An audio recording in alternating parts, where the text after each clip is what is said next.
Good morning students. இன்னைக்கு நம்ம average video continue பண்ணிகிட்ருக்கோம். ஸோ ஆவரேஜில் இன்னொரு முக்கியமான ஒரு கேல்குலேஷன் தான் மோட் கேல்குலேஷன். இந்த மோட் கேல்குலேட் பண்ணுறது தான் இருக்கலே ரொம்ப ஈஸி.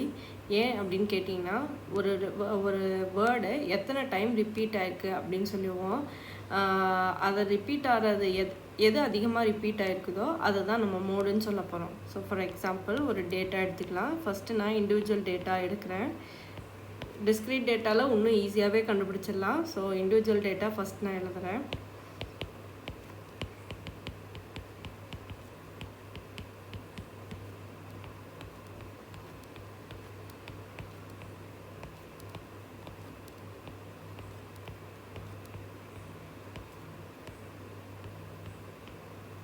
ஸோ இதில் வந்து ஃபஸ்ட்டு என்ன நான் எழுதணுன்னா ஒரு நம்பர் எத்தனை டைம் ரிப்பீட் ஆகிருக்கு. ஸோ 3ன்றது 4 டைம்ஸ் ரிப்பீட் ஆகிருக்கு.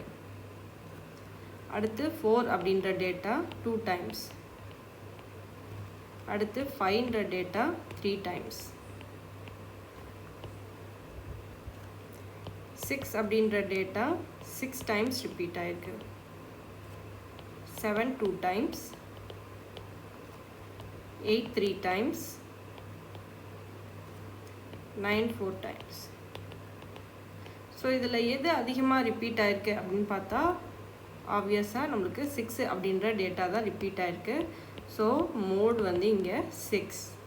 இந்த 6ன்றது நான் டைம்ஸ் வச்சு வரதை சொல்லலை, எது ஒரிஜினல் டேட்டா, அதாவது 6 அப்படின்றது தான் ஒரிஜினல் டேட்டா. ஸோ அதனால தான் நான் அதை எழுதியிருக்கேன்.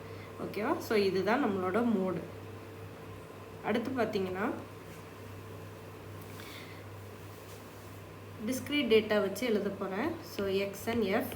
அதை விட இது ரொம்பவே ஈஸி. ஏன் அப்படின்னு கேட்டிங்கன்னா 2 3 4 5 6 7 அப்படின்னு டேட்டா இருக்குதுன்னு வச்சுக்கலாம். So 15 18 19 24 12 and 6. இதில் எது ஹையர் டைம் ரிப்பீட் ஆகிருக்கு அப்படின்னு கேட்டிங்கன்னா ஃப்ரீக்வன்சி. ஸோ ஃப்ரீக்வன்சின்றது எதுனா ஒரு நம்பர் எத்தனை டைம் ரிப்பீட் ஆகிருக்குன்றது. So 2 15 times, 3 18 times, 4 19 times, 5 24 times, 6 12 times, 7 6 times அப்படின்னு சொல்லி ரிப்பீட் ஆகிருக்கு. ஸோ இதில் அதிகமாக எது ரிப்பீட் ஆகிருக்குன்னு பார்த்தீங்கன்னா 24. அதோட டேட்டா எதுன்னு கேட்டிங்கன்னா 5. ஸோ இந்த 5 அப்படின்றது தான் நம்மளோட மோட் வேல்யூ. ஓகேவா? Thank you students.